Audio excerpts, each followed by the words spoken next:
Alright, YouTube, I've been getting a lot of questions about how to lower your Stampede or lower your RC car truck to avoid it stopping from rolling, flipping, basically turning off-road to an on-road. I got a nice little tip for you. Stabilize it, good on traction. It doesn't, I love it. This is my Stampede 4x4. As you can see, it is extremely low. It handles very well. I have absolutely no problems. You can look at the chassis, and anybody that knows a Stampede 4x4 does not look like that. Front, back, all the way around. It is sitting extremely low. I can still do jumps. I can still go off-road, on-road. I can hit ramps. Any and everything you pretty much looking for. You can still get it out of it. Change the tires, get you a nice on-road truck. I'm going to show you how to adjust those shocks so that you don't lose any shock compression. Your shocks don't do anything different from how they're normally supposed to operate. But they're just going to be lower to lower your truck. So that's what I'm going to show you in this video today. Alright. Right here, I just have the standard Traxxas shock that come off of the Stampede. Now, what I decided to do, I decided to go with a little bit heavier weight. It only calls for 40, maybe 45 weight shock oil. But I'm going to step it up because I want a little bit stiffer ride. So when I get up in the air, I am sitting low. So I want to go a little bit thicker, a little bit heavier. So it can take those kind of hits, when I'm in the air and coming down on a landing or, braking. It all helps. All right, so a couple things you might need. You basically just need the shock, some shock oil, and some ideal spacers that can be used. Me, I can't tell you where these little things came from, but basically, I'll show you what I did with them. Or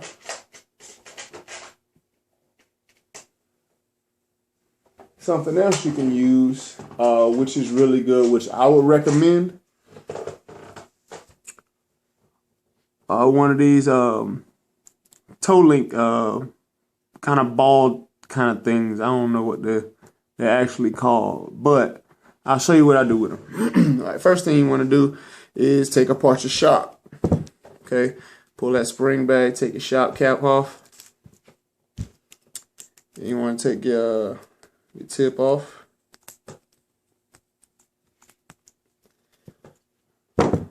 Alright, you get that off. It's pretty much a brand new shock. Never been ran. I took it off as soon as I got the Stampede. Alright, you want to take your shock tower cap off. Unscrew that. Basically what you wanted to get to, you want to take this shaft completely out. So go ahead and push your shaft all the way back on out. After you take this cap off, the mounting cap, pull that out. Then you have a bare shaft. This is the entire shaft for this, for your shock. Now, what you want to do to lower it, you can take this little black spacer and just slide it right over the top. All right, now what's that gonna do? It's gonna bottom out shorter. It's gonna bottom out a little quicker, but that's why I went with a thicker oil to pretty much help absorb that. So once you get that, put your cap back on, put your spacer in there, whatever you want to use. Some people use these. I prefer to use these because they won't crack or break.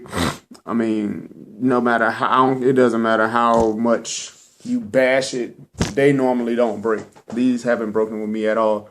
However, I did start off using a fuel line. It works for a little while, but eventually it will split, and then you're going to have to do the process all over. So if you just want to do it once, stick with something maybe like a hard plastic or a metal that'll slide right over that shaft, and it'll just slide right on over. If you have a little trouble with sliding it down over there, but you can see that it'll fit, take your little bit of shock oil, lube up the shaft, and it should slide right on down on there. All right, just a little bit of force. If you ever force it too much, you don't want to put it on there. Find something else. All right. So basically, after you do that, Then you want to take your shaft and put it back in place. As soon as I can get it back in there myself. That'd be a little tough. You gotta make sure you get it there. There we go. Alright, get your shaft through there. You'll see it coming back out the top. Pull it all the way through. And basically from there you just put your shock. Start putting your shock back together. But basically, obviously, the one step you want to make sure you do before you put it all back together, put your shock oil in there. Okay? Put your shock oil. Basically, I'm not going to do it because pretty much I don't want to put any, I don't want to leave this shock filled with oil. But what you want to happen, when you put the shock back in place, when you screw that cap back on, and please make sure you have, it's like a little bubble thing in there. I don't know what it's called. I don't know if you see it at an angle, that little shiny little piece in there. Make sure those little bubble caps are in there, because if not, that actually helps build up the pressure inside of your shock cap. I mean, inside of your shock. So that helps a lot. Make sure you have those and stop it from, and it'll actually bleed out any extra access. So what you wanted to do, after you get your shock back together, you don't want to fill it all the way to the rim. Fill it just to the top. Close it down, and what should happen? Your shaft should come out, should fully extend. Okay, and you should push down on it, and it should slowly rise back, maybe halfway up with no problem. It should slowly rise back up. You don't want it to fully spring load. That means you're not going to get any shock absorption, and the spring is going to be useless. So I'm going to go ahead and put that back together. Put this back together. Put your, wrong piece. All right, put that back together. Put your spring back on. And don't do like I just did. Screw that thing back on there. Sorry, I don't know the names of these pieces, but it works. Alright, really good advice on these. Alright, compress the spring back, slide your shock cap over, and there you go. You got your shock. It's a little bit lower. Still got good compression. I mean, honestly, I would run it like this if I didn't, because the shock spring is really giving it enough anyway. But yeah, then if you want a little bit tighter, which you really don't need when you run it on road, it's too tight of a shock will actually